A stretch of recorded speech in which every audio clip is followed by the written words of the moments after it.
Hey, it's Tank Tuesday. Welcome in. It's the PHNX Cardinals podcast, your premier Arizona Cardinal podcast. Like and subscribe. Leave us a 5-star wherever you get your programming. I'm Johnny Venerable. He's Bo Brack. Listen, we were just at State Farm Stadium. The quarterbacks look like they were tanking today, Bo Brack. Oh, that's not a great way to start this podcast. The day after the team revealed, is it a sham of a depth chart, or are we actually taking stock into what was on the Cards' true depth chart of the preseason? We'll get into that, but already coming out firing.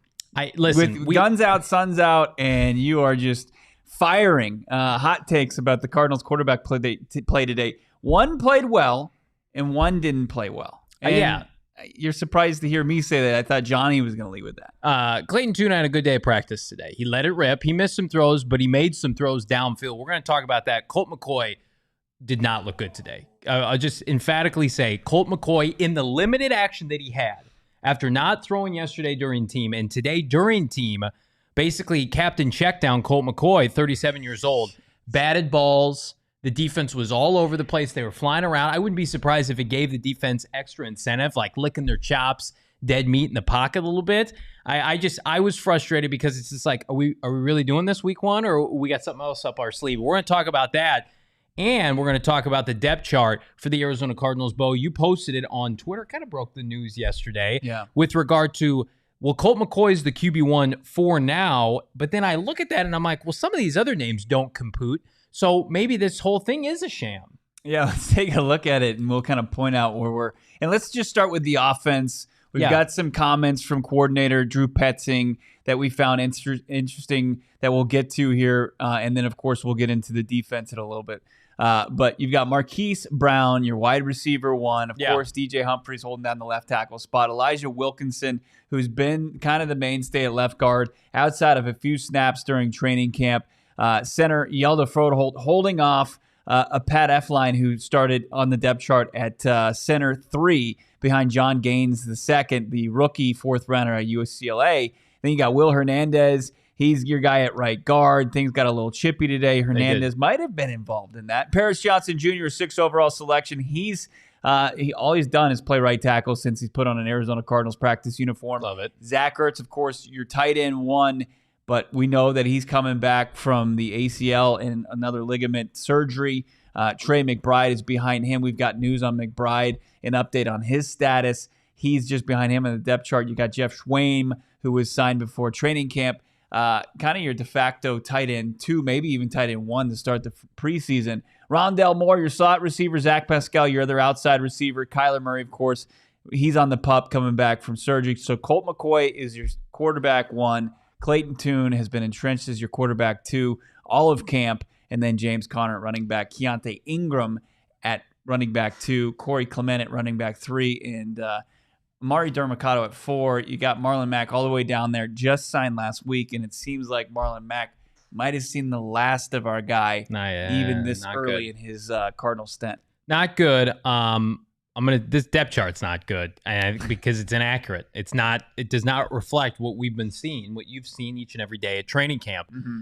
So I'm going to continue to bang the drum. Like, Michael Wilson's going to start over Zach Pascal. Zach Pascal's a nice player. He's a complimentary role player. Michael Wilson has an opportunity to be wide receiver 2 as early as week 1. Zach Pascal plays special teams, and he mixes and matches in underneath and outside. You know what Michael Wilson doesn't do? He does a lot of things well. He doesn't play special teams. Why doesn't he play special teams, Bo Brack? As a late 3rd-round pick, you got to pay your dues, right? No. You're going to lead the team in targets every practice I watch. Mm-hmm. Now, part of that is because this staff right now of quarterbacks, this group of quarterbacks led by Colt McCoy, wants to have everything underneath or in the intermediate part of the field. Like Hollywood Brown's game is stretching the field vertically, and you can't maximize that with Colt McCoy. So I'm not surprised to see Michael Wilson eat underneath. But I think that anybody who does not believe that Michael Wilson's going to be a week 1 starter, you've lost your mind. Because everything that I watch, every time this team has QB1 out there with Colt McCoy, they got Paris Johnson, they got DJ Humphries, the entire group of ones are out there. Michael Wilson is part of that group, with or without Zach Pascal. So we mentioned this off air. We were having lunch today. I told Bo, I'm like, I just feel like they're doing the veterans on this team a solid. Let's pub them up. Maybe let's highlight them during training camp. So when we cut them, a la some of these guys on the defensive side that we're going to talk about, they're going to have nice landing spots. Yeah, a couple great comments here in the chat. Dylan Richards, you're fine. You're late, but we appreciate you being here, of course. And then we've got our guy Sean Marks jumping in with hilarious super chat, $1.99. Thank you so much. But he caught you. I caught it. We hate when the numbers don't compute. We really don't. Johnny might have misspoke there. They don't compute. They also don't compute. Compute or kaput with the quarterback situation, Sean. But let's put the depth chart back up there. And I do agree with you a lot on where there's respect being given to some veterans, but more on the defensive side of the football. And as I said, we'll get into that a little bit later. But there's nothing wrong and there's nothing incorrect about the starting offensive line. That's been pretty much it from the start of camp to now. That's been the 5 that they've been rolling with. Marquise Brown, of course, working his way back, as he says, trying to get to 100%. He is, your main X wide receiver. And then you've got Rondale Moore in the slot. Both of those correct. And Zach Pascal's been, the primary outside receiver opposite whoever's playing, Marquise Brown's spot, right? And yeah. Michael Wilson's been filling in there. So I think where it's incorrect, and they won't do this on the depth chart, is put Michael Wilson to the backup of both Pascal and Brown. He's the backup to Pascal, and I think they're both vying for that starting spot. I think if the season started tomorrow and Hollywood's good to go, this is correct. But there's a lot of camp to be played. There's a big game on Friday as far as the preseason goes, and you're going to see Wilson and Pascal continue to battle it out for that spot. I don't see a lot of inaccuracies here. I mean, you look at the second string offense, and it's been pretty true to what we've seen out there. The only thing really is maybe, Michael Wilson, where he truly is, I think he's going to get significant snaps, regardless of him just being the backup to Zach Pascal on this depth chart, because he's truly the backup to two of the wide receiver spots. It's tough because you've got Zach Pascal, who they courted here. They wanted a high character guy, and he's done everything they've asked him to do. And now you have been gifted this, what I think is a phenom type of prospect that I think they knew he would be a good player for them if he could stay healthy. Like they would be lying to your face if they told you right now, we always knew Michael Wilson was capable of taking over our first training camp. Like he's over there chatting it up while everybody else is playing special teams with Buddha and Isaiah Simmons. Like he's already cemented because he's earned their respect. But there also has to come with respect of playing a game, right? And so they're going to trot him out there Friday night and see what he does. And then a week later against Kansas City, and we're going to go from there. I'm with you. Like, I don't think they have the stomach to just say, Michael, we're going to put you over Zach Pascal. You've never played an NFL game before. Like, they're letting that happen with Paris Johnson, though. It's like Paris Johnson Jr. over Kelvin Beachum, 6th overall pick. That comes with pedigree, but he's also earned it. Like, can you say right now, do you think Michael Wilson's had a better camp than Zach Pascal at receiver? Yes. I mean, he obviously does. So what are we doing here? Yeah, I get that. But, but they got to let him play on the field, for sure. But, like, it doesn't matter. And I've said this before. I think I said this after the red and white scrimmage when we saw Michael Wilson catch 2 touchdowns. It was just he finds a way to whoever's at quarterback, whoever's throwing the football, to get their attention. And you can't say that about really any of the wide receivers on this roster right now that commands as much attention as Michael Wilson. Now, we also need to see how he performs against the Broncos on Friday, but I don't expect different results really. Well, and I also think there are going to be at times when Hollywood's not on the field, and it's Zach Pascal and Michael Wilson, especially on rundown. So, but I'm with you. I think you don't think that's just like a brutal tell, though? Like if you're a defensive coordinator and you see the 2 bigger-bodied wide receivers, and you're like, they're probably running the football. Well, it's like what I talked to you about earlier in the show. I don't know if Colt McCoy can maximize Hollywood Brown, like the usage of Hollywood Brown and wanting to stretch the field. Like I know he can be an underneath receiver, but like every time I see Colt McCoy drop back, it's underneath to Greg Dortch or Rondale Moore, or it's to Michael Wilson, right? I don't know if I've seen him complete a pass to Hollywood Brown at training camp. You probably have. But like Clayton Tune, I think, is more suited, and certainly Kyler Murray, to throw to Hollywood Brown. Like, and I'm looking at this depth chart right now, and I see K1 as the number 1 quarterback, and it's just like, how quickly can I get back to that reality? After today, it's like, Kyler, I mean, I see him walking around like he looks really good. He's in tremendous shape. We all know that. He's got his eye on week 1. Is that realistic? I don't know. but he's still on PUP. But it's like, I watched today, Clayton Tune aside, because I thought Clayton Tune had a good practice. It's like, give me number one. I'm please. shocked to hear you say Can that. I please have Clayton number one Tune back? Stan number one. Can I? Johnny Venerable thought Clayton Tune had a good, but no, he did. And Colt McCoy struggled, no doubt about it. Jalen Blair saying in his Dennis Green voice, "You want to crown him? Crown his ass." I'll crown Michael Wilson right now. Somebody on Twitter, by the way, just asked a question to me, and I'm going to bring it up right now. It says, "Johnny, why aren't you giving as much love to Paris Johnson Jr. as you are Michael Wilson?" And am I not giving love to Paris Johnson Jr.? I just feel like Paris Johnson Jr. is cemented as the tackle of this team. We spent all spring saying, don't dick around with Paris Johnson. What's the cliche? What's the saying? What do we understand about the offensive line, and what do we understand about people who are in playmaking positions or quarterback position? Right? Yeah. They're going to get talked about more. Yeah. And that's just that. Is there a double standard? Is there an injustice as far as why do we not verbally applaud the play of offensive linemen? Usually when you're not talking about an offensive lineman, it's good. It's a good sign. Because if you're saying, effing Max Garcia and effing Billy Price and all the guys of Cardinals past that are 4-letter words, we talked about them way too much because they weren't good. The fact that we're not talking about Paris Johnson Jr. is because as of right now, he looks the part. He looks like was very worthy of the 6th overall pick, and that he's going to be a mainstay at the tackle position, a franchise caliber tackle going forward. So, and I also will commend both of these players because I think if you asked a casual and just say, what are the two deeper positions on the team, tackle and I think wide receiver is a deep position even without DeAndre Hopkins. You've got two rookies now that are forcing the issue at both positions. Free matter for the blind. I want to get to his comment up there. He says, Colt does point to Hollywood Brown a lot. He points to Hollywood all the time. That's right. Hey, hypothetically, the ball could be coming your way. Love that. And I'm going to throw you a dot. Just imagine it. Definitely not going to be picked off, Hollywood, come week 1 over the middle when the ball dies. My arm strength rating is a lot higher, too, in this scenario. Just imagine. I'm just throwing it on a rope to you. I think I'd rather have had him point today than throw the ball. We're at that point with what I saw today and the hospital balls that were being thrown and the balls that were batted and picked off and swatted down. It's like, can we get back to pointing maybe a laser pointer out there? That would have been more riveting than what I watched today. Yeah, Nick Ochoa, great point. DJ Humphrey's first camp, he was getting shouted on nonstop. His nickname was Knee Deep. The coaching staff for Bruce Arians in DJ Humphrey's rookie year, they called him Knee Deep because that's how far you had to get your foot up his behind in order to get a point across. We're not hearing that with Paris Johnson Jr. And, he's also got the benefit of having a DJ Humphreys, be able to walk him through what Humphreys went through his rookie season so he doesn't have to have the same fate, and that it's certainly not going to be a redshirt year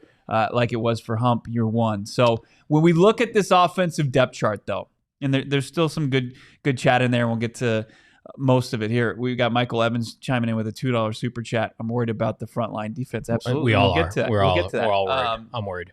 Who do you see as far as the true movers and shakers of this offensive depth chart? Like, who has the biggest ability to leapfrog some of these guys, some of these names on the depth chart? Michael Wilson, of course. I think Trey McBride got his ass out on the playing field today. Mm-hmm. Like, are we breaking news here? Like, Trey McBride, we did not anticipate was going to practice. We talked to Drew Petzing, and Petzing was very vague about he's doing a good job in meetings. When he's back, he's back. And then I'm like, oh no, he's not going to practice. Mm-hmm. And then he's out there practicing today. He was in team, he was in individual. But I mean, listen, Marlon Mack got injured today. Yeah. So it's like Keontae Ingram, the door opens for him now to be RB2 again unless they sign somebody. But to your point, it's like outside of maybe a Pat Elflein or a John Gaines or somebody moving up the ranks of the offensive line, I think this is the group. This is the group outside of Greg Dortch permanently overtaking Rondale Moore, which I think will happen because I'm not rooting against Rondale Moore. I just think Greg Dortch is a better football player. Like every time I watch Greg Dortch, it's not because he's part of this family. I thought this before he joined our team. His separation is better than Rondale Moore's. I think he has better hands. I just think at the end of the day, he's a better football player than Rondale Moore. And I think his perseverance is going to pay off. And who knows, maybe Drew Petzing will learn how to maximize both of them. Mm-hmm. But I think Greg Dortch and Michael Wilson and Hollywood Brown are your best 3 receiver set. That's my opinion. When you start to look, when I look at it, I see the offensive line, right? In left guard spot, Wilkinson seems to have that kind of locked in unless he has a bad start, against Denver, and he just parlays together a bunch of bad practices. Dennis Daly's kind of looming. I think Josh Jones is going to be your main swing. We'll see what happens with Beachum. We finally heard Marquise Hayes' name mentioned by Jonathan Gannon. Said he's a big physical specimen as far as the offensive line. The second-year player out of Oklahoma. But he's more in the right guard mix, which I think it's interchangeable, right? But then you got Pat Elflein, who he did have one bad snap to Tune, which resulted in a ball being kind of batted down at the line. Timing was all thrown off. But Elflein, I think, is a guy. I think he's already kind of working with the twos. Like, I think that's where this is the one thing that's incorrect as far as the depth chart. John Gaines the second is your second team center, where I think I've seen Elflein kind of make his way up, and I think Noah Tagai is a guy that Tongai is a guy that is moving up. He was missed the last couple practices, but if he's healthy by the start of the season, I think that he could vie for second tight end spot. Yeah, easily. Because assuming Zach Ertz is not playing. I'm with you. The poor John Gaines. We were in the locker room when we came out. It'd been the practice had been over for 25 minutes, half an hour. And we went to go pick up our stuff, and then you just see on the field still, John Gaines is the last player out there carrying about 6 helmets walking off the field. I got a picture of it. It's obviously we're not going to have it, but I'm trying to see how many helmets he has. At least 6. He's got 3 in his hand, maybe 4, 1 under his arm, and then another batch in the next hand. A lot of these rookies are going to play. The longer this camp goes and the more clarity we get, it feels like this could be a redshirt year for John Gaines. And that's okay. Set him up for success. Maybe gets a spot start down the line. Ben in the chat, Gaines to guard maybe. Certainly that's a possibility. But if you look at this draft class, who are the movers and shakers on the offensive side? It's I almost said DJ Humphries. It's Paris Johnson Jr., it's Michael Wilson, and then it's Clayton Tune, who I think is going to be active on game days. It's a hell of an accomplishment for a 5th rounder. And then we're going to talk about the defense here in a second. Anything else you want to talk about with the offensive side? No, I think the offense it's one of those things that's been pretty much in place throughout camp. There hasn't been there's been a little bit of there's been solid continuity there. And it's going to take the game to kind of start to move things around.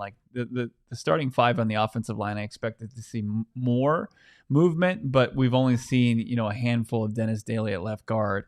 We haven't seen Froholt relinquish the center position. It's all been pretty much right there, and that's good. I mean, I think that's good, especially with the first-year play caller and Drew Petzing coming in. I want to remind everybody, of course, we've got the preseason debut of the Arizona Cardinals this Friday. This is your premier coverage, is the PHNX Cardinals podcast. In the meantime, you can wager if you're feeling anxious on preseason football. The Cardinals are an underdog with our friends at BetMGM, plus 145 the last time I checked. That's the number I locked in. Put a cool hundy on this game come Friday night because I'm rooting hard against Sean Payton, and I'm very much in the camp of JG, Jonathan Gannon. Can Clayton Tune and company get it done for me? Well, BetMGM can get it done for you. Use bonus code PHNX. Now, there's a few different offers depending on where you live. But for our folks in Arizona, place your first bet offer. Receive up to $1,000 back in bonus bets if it loses. A reminder, every single football Sunday, home and away, myself, Bill Brack, the entirety of the PHNX Cardinals crew will be out at BetMGM Sportsbook at the Great Lawn State Farm Stadium. We were there last Friday. We're going to be there every single football Sunday. In the meantime, check out the show notes for full details. Listen to our guy, PHNX Bets host Shane Diefenbach, talk about it in the disclaimer. Gambling problem? Call 1-800-GAMBLER. Colorado, D.C., Illinois, Indiana, Kansas, Louisiana, Maryland, Mississippi, New Jersey, Ohio, Pennsylvania, Tennessee, Virginia, West Virginia, Wyoming. Call 877-8-HOPE-NY or text HOPE-NY 467-369 New York. Call 1-800-327-5050 Massachusetts. 21 plus to wager. Please gamble responsibly. Call 1-800-NEXT-STEP Arizona. 1-800-522-4700 Nevada. 1-800-BETS-OFF Iowa. 1-800-270-7117 for confidential help Michigan. 1-800-981-0023 Puerto Rico. In partnership with Kansas Crossing Casino and Hotel. Visit BetMGM.com for terms and conditions. U.S. promotional offers not available in D.C., Kansas, Nevada, New York, or Ontario. Enjoying ourselves some Tea Shot from Four Peaks, the green tea lager, limited seasonal beer that they got going on. Of course, they dabble in the seasons, including the Pub and Porter coming up. They just tapped at their 8th Street location. They continue to roll it out throughout the valley. Johnny Venerable is following trucks with the kegs on them until he can really identify where else he can get that delicious pumpkin porter. You can find out more and get all the updates you want by following Four Peaks on social media at Four Peaks Pub and at Four Peaks Brew.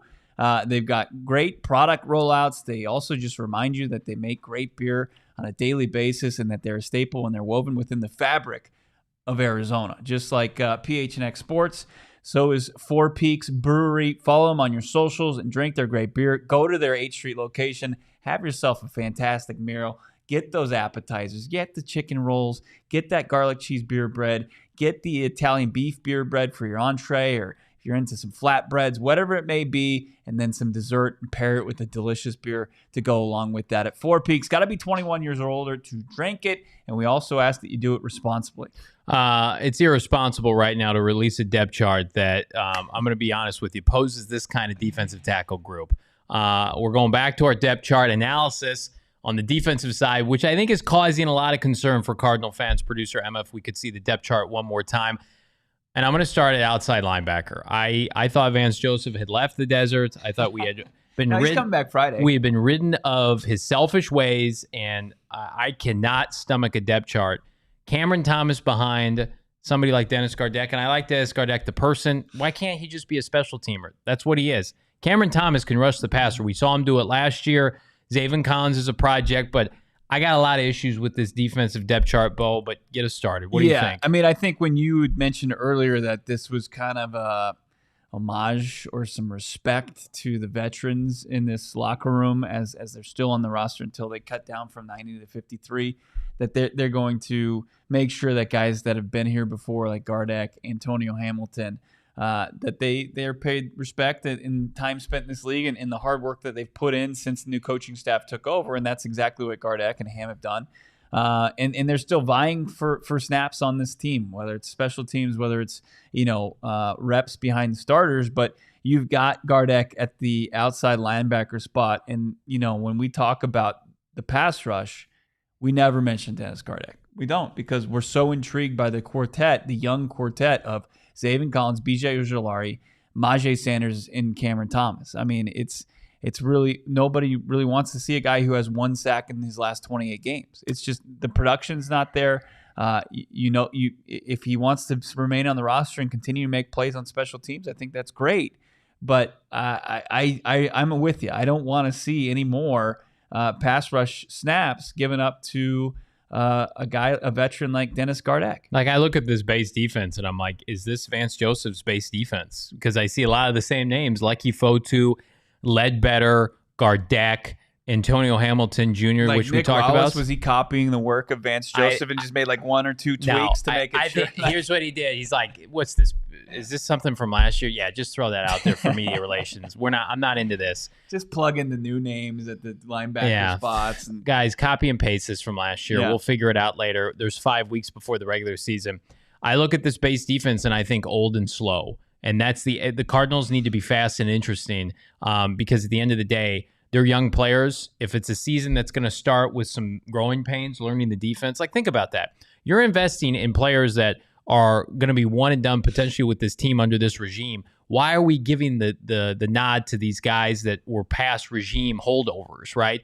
Which they won't. So I'm not going to criticize them. It's just funny when you see that. And it's like, number 45's on there. Where's 97, right? I know where 18 is going to be when he catches up, and that's B.J. Ojulari. He's going to be on the field. He was the second-round pick. They are favoriting rookies, and they should, because this roster is not good enough not to play the rookies that you have. Like Dennis Gardeck, I said this to Bo off air. Can we dangle him in front of Vance Joseph so he feels like he needs to go to Denver Bronco management and say, I got to get Dennis Gardeck back here? And I like Dennis, the person, good special teamer.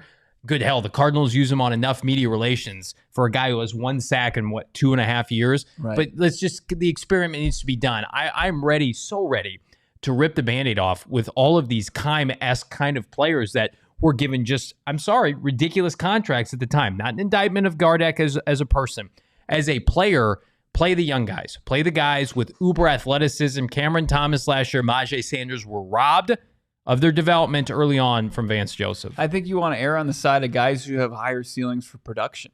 And we've seen Dennis Gardeck be productive productive in this league, but it was an ACL surgery and a couple seasons ago, not just one season ago. I just, let's err It's on over. the let's see snaps from Ajay. Let's see snaps from Cameron Thomas. I see in the chat asking for Thomas to be a DE, but when you look at when their setup is in the base of like a 3-4, Jonathan Gannon likes to have some big defensive linemen in there. I mean, almost D-tackle type guys to play the role of 3-4 defensive ends. So he's got LJ Collier. He's got Jonathan Ledbetter. The question was who was knocking down passes today. It was Jonathan Ledbetter. And Nick Rollis was very complimentary of Jonathan Ledbetter, and they like big number 93. It was interesting to see Lecky Fotu in there as their starting nose tackle. I think if you had pulled and taken the pulse of this show, as far as Interesting or Lecky bad? Fotu, I don't think any of us would have predicted that he was going to make his way to the top of the depth chart. I see people asking us to kind of relax on this, and we are. I mean, we're having a conversation about it. It's fluid, isn't it? But LJ Collier, former first-round pick for the Seattle Seahawks, he's in there at the 3-4 defensive end spot. I really like free matter for the blind. Is it a depth chart or is it a depth chart or is it a depth fart? I got Dennis Gardeck as a holdover. No thanks.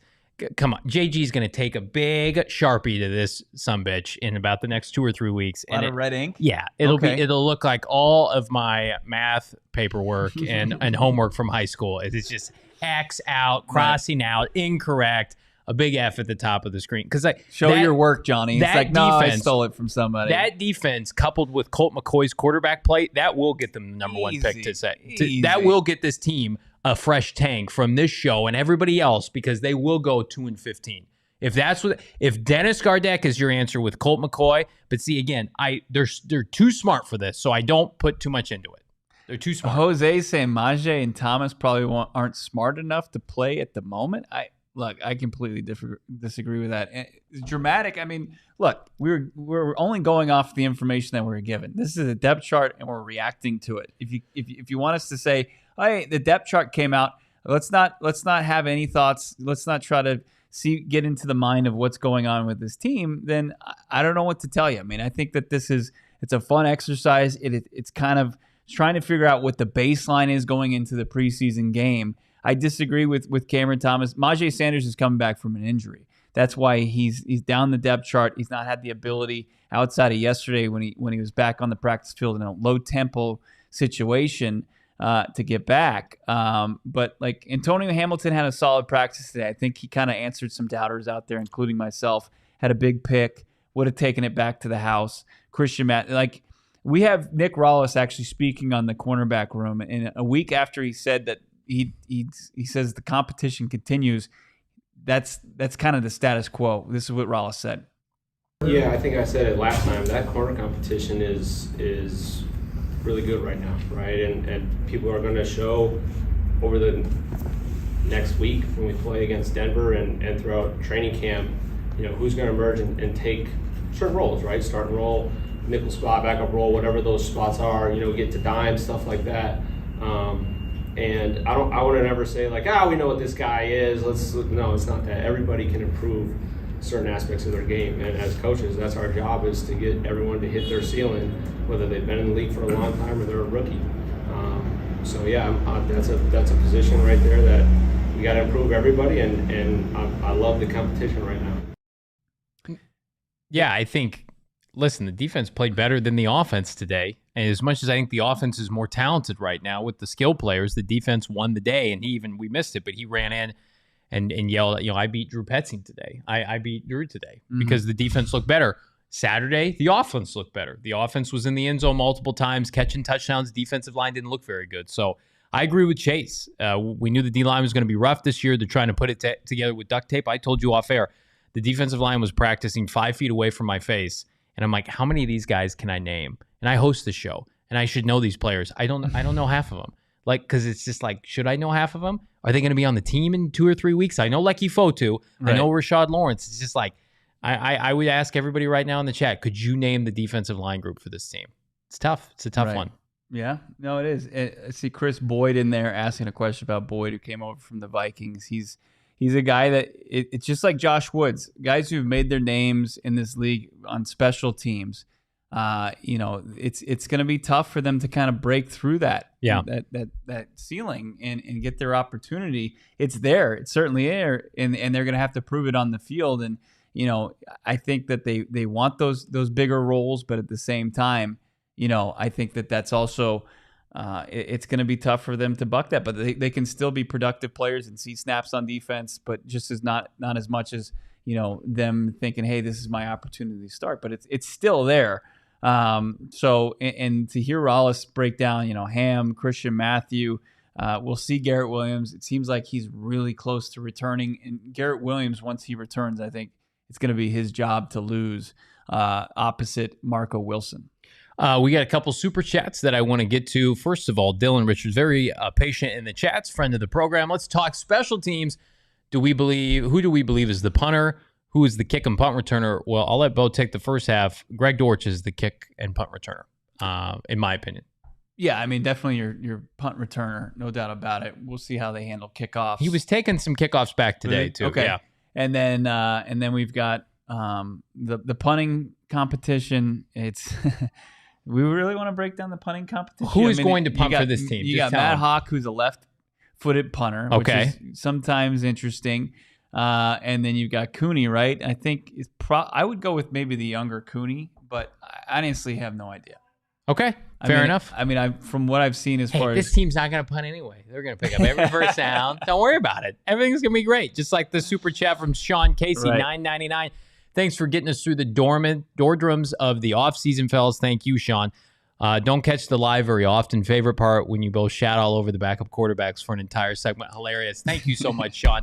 This guy, I mean, he pubs up the backup quarterbacks a little bit more than I do. I think they're in some trouble until K1 comes back. I think they're going to have a tough time with what I saw today. Well, yeah, Blau and Driscoll are 1-16 as starters. What I saw today from those two guys, like, they should not be on NFL rosters. Even so much so, Jeff Driscoll, and you mentioned this on a different show, and I saw it with my own eyes today. I couldn't believe it. Jeff Driscoll's out there catching passes as a tight end. It's like, guys, you have tight ends. Why is Jeff Driscoll catching passes? It's If there's a quarterback that's going to be cut first, I think it's going to be him. I think Blau makes it through the first wave over Jeff Driscoll. You disagree with that? Yeah, I know you do. We're not going to argue. We're not going to debate that. I don't have it. Bo hasn't agreed with anything I've said for like a month and a half. I don't want any space in my brain dedicated to third and fourth quarterback battles. It was elite today. It was so elite. Their balls literally died midway through the air. First of all, I saw Kyler throw a couple balls today, but he didn't practice, right? So when you see Kyler Murray throw the ball, it's exciting, and then you see those quarterbacks throwing, it kind of kills your soul a little bit. Oh man, I mean, let's see. Not much more to this. When I look at the defensive line, Collier, Fotu, Ledbetter, Banks, Strong, Watkins, Stills, Lawrence, Stilley, and then Slate. I mean, you've got 10 guys that are legitimately vying for a rotation. Like, it's not going to be like 3 guys are going to lock in on the defensive line, and they're going to. It's going to be. I would bet it's a rotation from about 5 to 6 guys when the season starts. You made a good point to me earlier today. It was like they're just going to have fresh bodies up front. Don't ask anybody to be a hero. Just serve your role. If anybody could lock in significant snaps on the defensive line, it's Ledbetter. Like just the way that Gannon and just the way that Rollis have kind of been very complimentary of Ledbetter. Listen, he's only 25. Right. He went to Georgia. He was an undrafted free agent, right? So he's had a cup of coffee in the NFL. He was with the Dolphins for 2 years. He's been with the Cardinals for 2 years. 3 years, I should say. So he's got 1.5 career sacks. I mean, maybe he can put it together under Gannon. They do not have, this is not breaking news, they don't have that blue chip 5 or 3 technique. It's just the biggest glaring omission on the roster, and it's one of the worst groups in the NFL, position groups in the NFL. And the pass rush group is unproven, but they've got guys. They've got guys who were drafted high, who've got a lot of skills. Their secondary, I know people shit all over Marco Wilson. Marco Wilson's a very capable corner. Jalen Thompson can play corner. Antonio Hamilton was having a really good camp last year. They've got some developmental guys. The defensive tackle group, I mean, if 1 or 2 guys goes down, it's going to become practice squad level play. And that's concerning. especially when the Cardinals are going to be limited offensively until Kyler Murray comes back. Couple concerns as far as this defensive line to see Rashard Lawrence all the way down at the third nose tackle. Yeah, that's strange. He also could play a little DE in the 3-4, which might be one of those things where, okay, he's third on the depth at nose tackle, but he could be in the mix for any three of these defensive line roles. And then Victor Dimukeje is a guy that kind of flashed in preseason last year. Yeah. We were excited about him. And then once the regular season came, we didn't really hear too much from now the third-year player. Was it Luketa was Nick Rawlis was asked about Jesse Luketa, and he just said violence. He likes Luketa and the violence he plays with. But I'm a little concerned to see, like, I have no problems with the inside linebackers. I think you're in good hands with Kazir White, Chris Barnes, and Josh Woods. Yeah, that's fine. Those are good guys. No issue with that. I like the outside of Gardeck getting, I hope he doesn't get the lion's share of the snaps at the outside linebacker pass rush role. I want to see those four guys we've talked about a lot this offseason. And then the cornerback role, like you see Keitrell Clark, he started today in base. He did. And Keitrell Clark is a guy that Jonathan Gannon called his baby. He played DB at his alma mater. I thought you were his baby. It's Keitrell Clark is his baby? Okay. No, I'm far from it. Keitrell Clark, a little bit undersized, but working his way into some snaps. When you look at the cornerback position, Hamilton and Wilson are your 1 and 2, right? And actually, Wilson, Hamilton in that order. Then I think it's a battle between Christian Matthew and Keitrell Clark, and then Garrett Williams when he gets back. Then it's look out. I just don't believe anything they say. Not in the Cliff style of how he operated, but just very like they compliment guys. Of course, they're going to be high on people. Just believe what they do with their actions and with playing time in the preseason and the regular season. And then Isaiah Simmons not being a backup safety on the depth chart. Like I've seen a lot of Isaiah Simmons coming out with the starting defense. And it's been every time they take the trio. Like they're going to want to get some of their packages where it's just their best players on the field, and it includes Isaiah Simmons, Budda Baker, and Jalen Thompson. It's like the players don't care about this depth chart. They know how much they're going to play and how much they're not going to play. Like Michael Wilson's not sweating this. Isaiah Simmons isn't sweating this. Like this, I can't even decipher what's going on with that front seven. Yeah, it's such a hodgepodge. As far as Nick saying Cam Thomas to DE, if they do go into a 4-3, I think that Cameron Thomas could absolutely play 4-3 defensive end, no doubt about it. But when they're primarily in a 3-4, they're going with a little bit more beef, even with Cam Thomas getting back to his draft weight. So who's going to perform? They're going to favor people who are young, that are athletic, and are going to perform for this team in the first month of the season, the preseason. Like they're not going to put Dennis Gardeck out there for 12 weeks and say, well, eventually he's going to get to the quarterback. This is not Vance Joseph 2020. This is PHNX Cardinals 2023, and we want to remind everybody, Circle K is where you get your premium gas at not a premium price. We're building awareness because we're excited about our new partner. Check out our friends at Circle K. Best coffee, beer, snack selection. Again, premium gas, not a premium price. It's America's top thirst stop. Stop off last night. Got myself a buy one, get one free Polar Pop. You can do the same. Text PHNX to 31310 to join their SMS subscriber club. Again, do it right now. Take your smartphone device, whatever you've got. 31310. PHNX is the text. SMS subscriber club. I do the unsweetened iced tea. I might dabble, though. Ahead of Friday night's game, I might say, hey, Polar Pop, get a little caffeine. You're crazy. Add some sugar. Diet Coke, baby. Again, check out our friends at Circle K. You will not be sorry that you did. And again, circlek.com/store locator to find the nearest Circle K to you, Bo Brack. We're pumped about our new partnership with Greg Dortch. Future of the PHNX Cardinals. Future is so bright. We need some shady rays to block out that sun, right? It's best deal of the season. 50% off 2 or more pairs of premium polarized sunglasses. Get your shades today. With 250,000 people have rated 5 stars online. Shady Rays. Use that code PHNX. Get 50% off the durable frames, extremely clear optics for all your outdoor adventures that you're going to get back outside here come September and October. Why not have those eyes protected with premium polarized sunglasses from Shady Rays? Use that code PHNX and try for yourself. Shades rated 5 stars by 250,000 people. You love to see that. What you don't love to see, Marlon Mack, we alluded to it. You guys have seen by now, carried off the field today, had a ball thrown to him by Colt McCoy that he attempted to adjust for. Bo Brack, you were standing right there. and unfortunately left the field with trainers, and I think you said was seen with crutches after practice.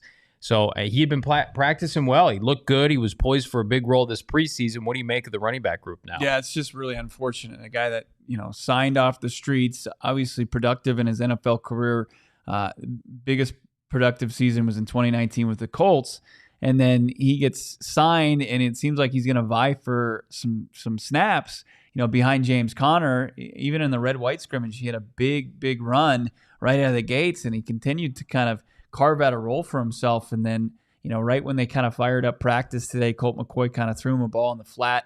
It was a little behind him, and Mack tried to adjust to it. And once he kind of hit the ground, he immediately grabbed for that left leg, went to the sidelines, and then needed help after the practice field, never returned. And then when we were making our way to the post-game press conference, we saw Marlon Mack getting out of there on some crutches. So it's a big-time bummer. I do expect that the Arizona Cardinals, with the ability between now and the end of preseason to have a roster spot potentially to fill that with another running back. I think they had 5 before signing Marlon Mack, and that's pretty low for training camp. So they'll probably add somebody. I mean, I wouldn't imagine they're going to go out there and go get a Kareem Hunt, because he's visiting the Colts. He's visited the Saints. Being courted. He is. And I don't think that that's something, unless they come over the top. I don't believe that's going to happen.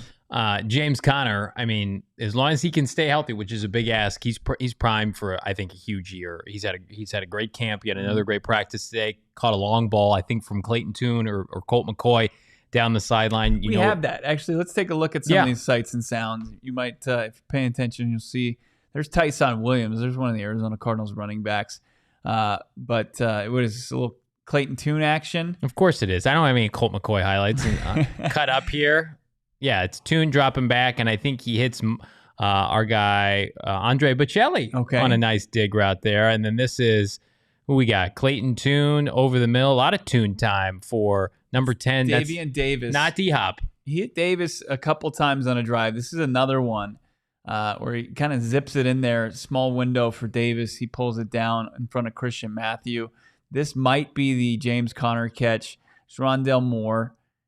Colt McCoy. Nope, that's Colt McCoy to Rondell Moore. He found him. There was a little zip on that pass. He had to take about 4 plays off after that because his arm hurt so much.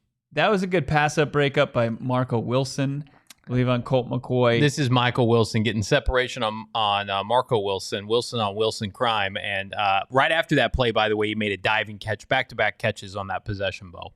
When Zach Pascal in motion, looks like, I have to imagine it's probably McCoy under center. Yeah, this is where he's going to find James Conner. And that's what he can do. Wheel route. He's got the touch pass.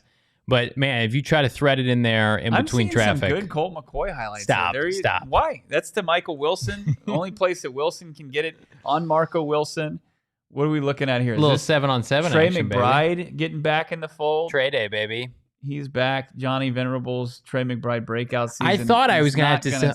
In before it begins. I thought I was going to have to sell my Trey McBride stock after I heard Drew Petzing talk. And I literally turned around and I said, it's Trey day, baby. Trey area, maybe. And he's out there. He doesn't look quite 100%, but he's gutting it out. And I think, listen, and somebody tell me off air, it's like, if you think that Gannon hasn't instilled a mentality that you miss practice, you're going to get passed up, your ass is going to get passed over, that's exactly what's happening. Keontae Ingram misses Saturday. Marlon Mack goes out there, looks good in the red and white scrimmage. Guess who was practicing earlier this week? Keontae Ingram.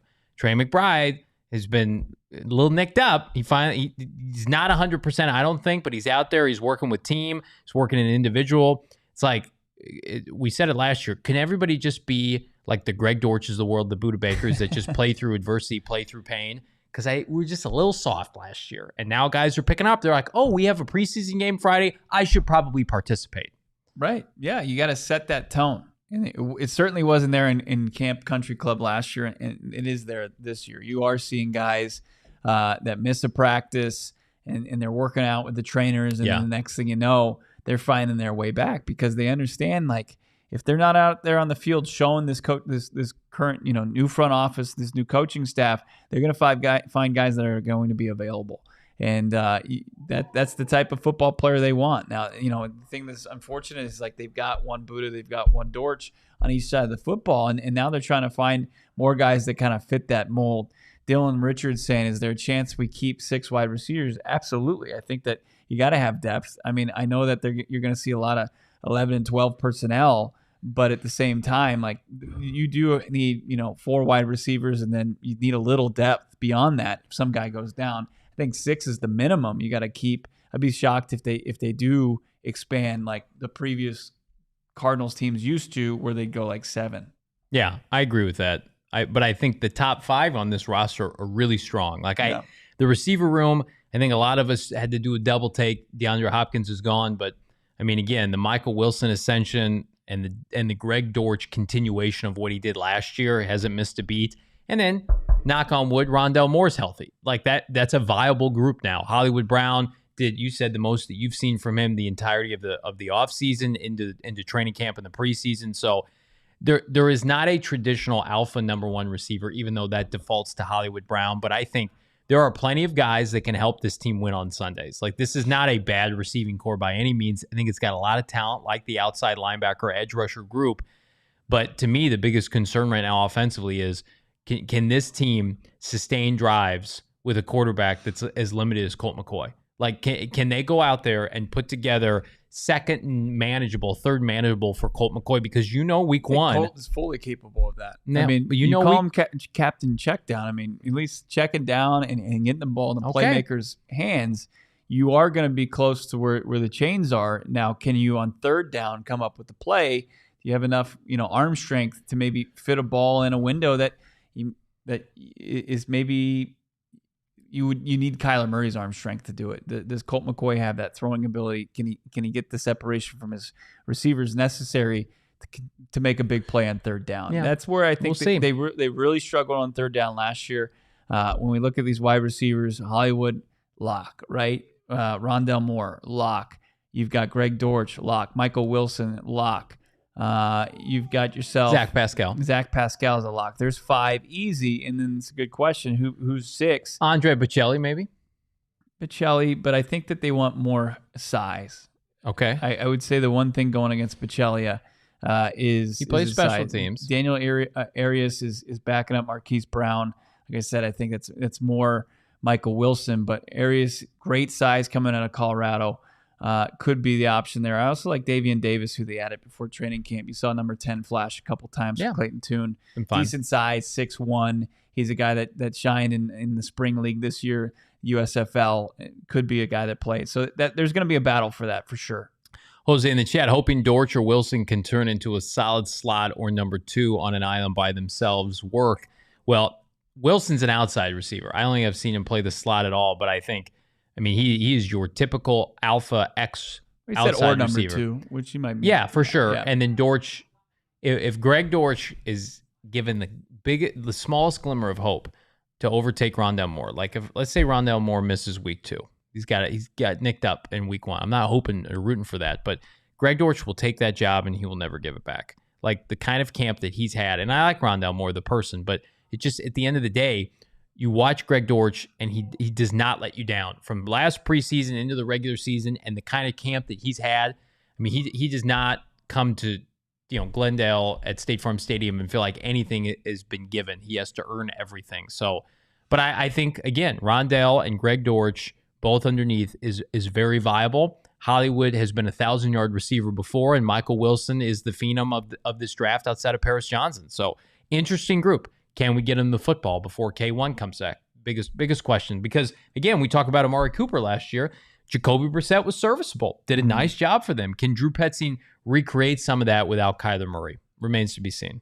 If you're frustrated, if you're skeptical, if you're concerned about the arm strength of Colt McCoy, do yourself a service and have yourself an OG's. OG's brand is going to put you right in the proper headspace. Of course, they've got the gummy tailored to what you're looking for from the experience. They've got that strawberries and cream, the happy balance 1-to-1 ratio, CBD THC gummy that you're going to love, plus the pink lemonade.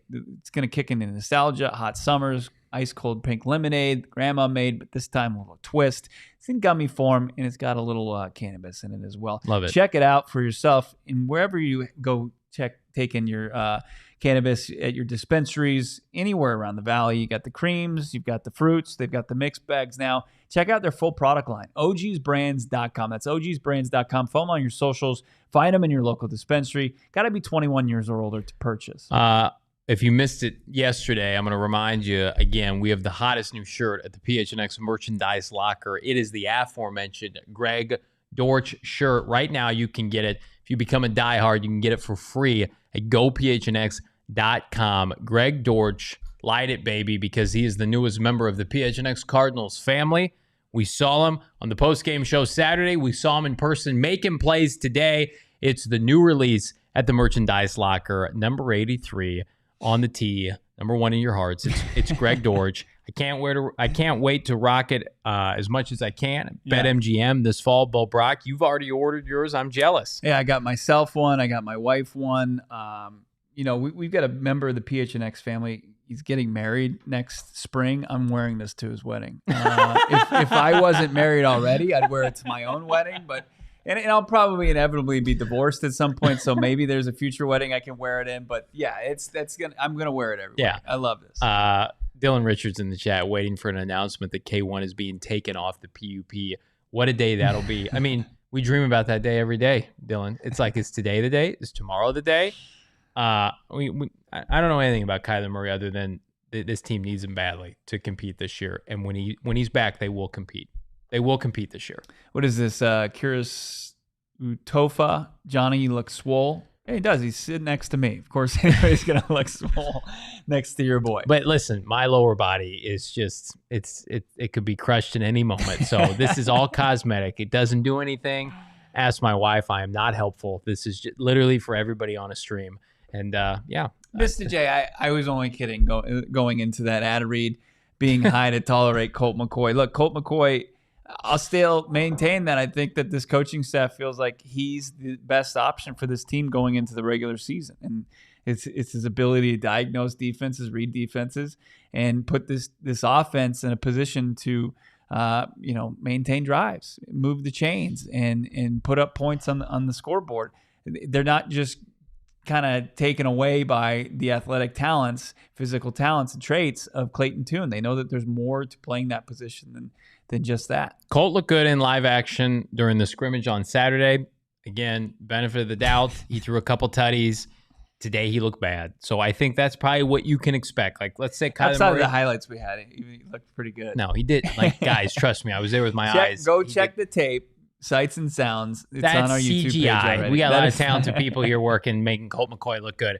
I think the Colt McCoy roller coaster is one Sunday he might look good, and another Sunday it might be really bad. But that's the reality of being the quintessential NFL backup, right? And I think that's you're going to have to take the good with bad. Otherwise, if you're better than that, you're a starter. I think Colt McCoy this preseason is going to see about this much action. I don't expect him to see much time, if at all, on Friday. I don't think James Conner should play Friday. Right. Like a lot of these guys, they're going to keep in bubble wrap until September 10th and break glass in case of emergency. I would start Clayton Tune Friday and let him light up Vance Joseph. That's Christmas come early for your boy. Clayton Tune goes out there with Greg Dortch and whoops up on the Denver Bronco defense. I would love to see it. And then again, turn around and see Isaiah Simmons, somebody who had his development thwarted by Vance Joseph, maybe a pick 6 on old Russell Wilson. I can't wait. I can't wait for it either. Of course, the only place to find nonstop wall-to-wall coverage at PHNX_Cardinals, at PHNX_Sports, Twitter, Instagram, and of course at PHNX Sports here on YouTube. And look, if you listen to us on your podcast, wherever you find podcasts, leave a 5-star rating. If you can leave a review, we appreciate that. It goes a long way.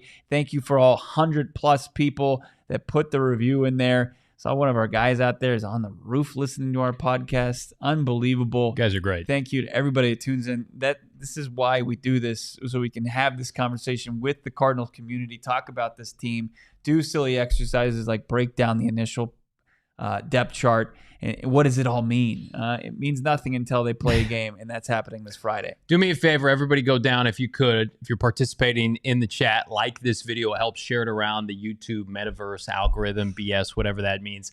Subscribe to PHNX Sports on YouTube. We are quickly approaching 16,000 followers. We are also 100 plus followers away from 9,000 followers on Twitter. If you think, why do I need to be on Twitter or X or whatever the hell it's called now? Because my man to my left, cranking out content myself every single day, exclusive access videos, breakdowns you can't get anywhere else. In the meantime, like and subscribe. Leave us a 5-star, as Bo Brock said. We are back mañana. It's game week on a Wednesday. For Bo Brock, I'm Johnny Venerable. We'll see you then.